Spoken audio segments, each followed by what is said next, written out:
आज हम कक्षा 10वीं के सामाजिक विज्ञान का अध्ययन करेंगे।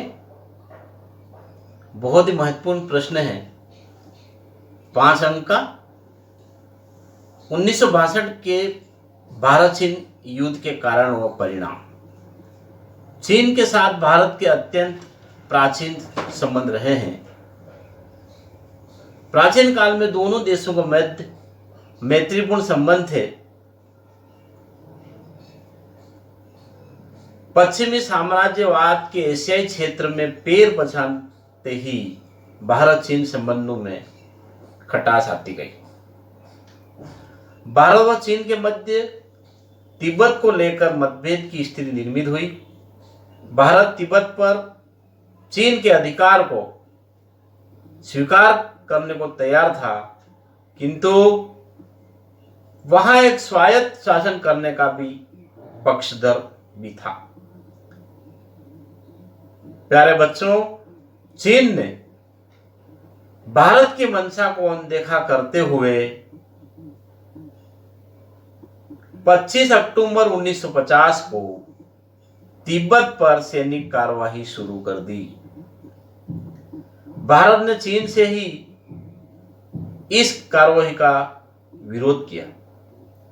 मार्च 1958 में तिब्बत में चीन के विरुद्ध विद्रोह शुरू हो गया। विद्रोह को दलाई लामा का समर्थन प्राप्त था। जब चीन शासकों ने विद्रोह को कुचलने का प्रयास किया तो दलाई लामा के तिब्बत छोड़कर भागना पड़ा। दलाई लामा को भारत सरकार ने शरण दी, जिससे दोनों देशों के मध्य शीत युद्ध आरंभ हो गया। इसके साथ चीन ने सीमा विवाद भी शुरू कर दिया। भारत द्वारा पंचशील के सिद्धांत पर चीन के साथ मधुरता लाने का प्रयास किया, लेकिन यह मधुरता बहुत ही कम समय तक रही। सितंबर 1962 को चीन ने भारत सीमा के पूर्वी क्षेत्र अर्थात भारत के नेफा क्षेत्र पर आक्रमण कर दिया। चीन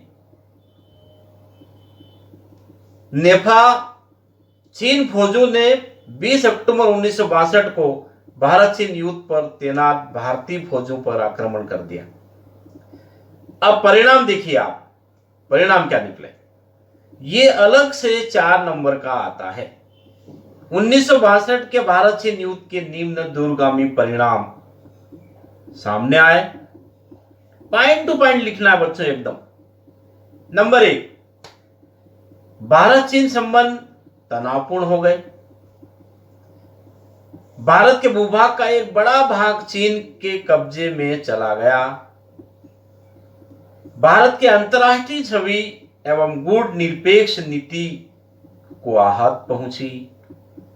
भारतीय विदेश नीति में आदर्शवाद के स्थान पर व्यवहारवाद और यथार्थवाद को स्थान मिला। भारत अमेरिका संबंधों में सुधार हुआ। तो इस तरह से बच्चों ये प्रश्न बहुत महत्वपूर्ण है। प्रत्येक बच्चे को इस प्रश्न को याद करना है, क्योंकि ये सामाजिक विज्ञान 10वीं के हिसाब से बहुत ही महत्वपूर्ण है।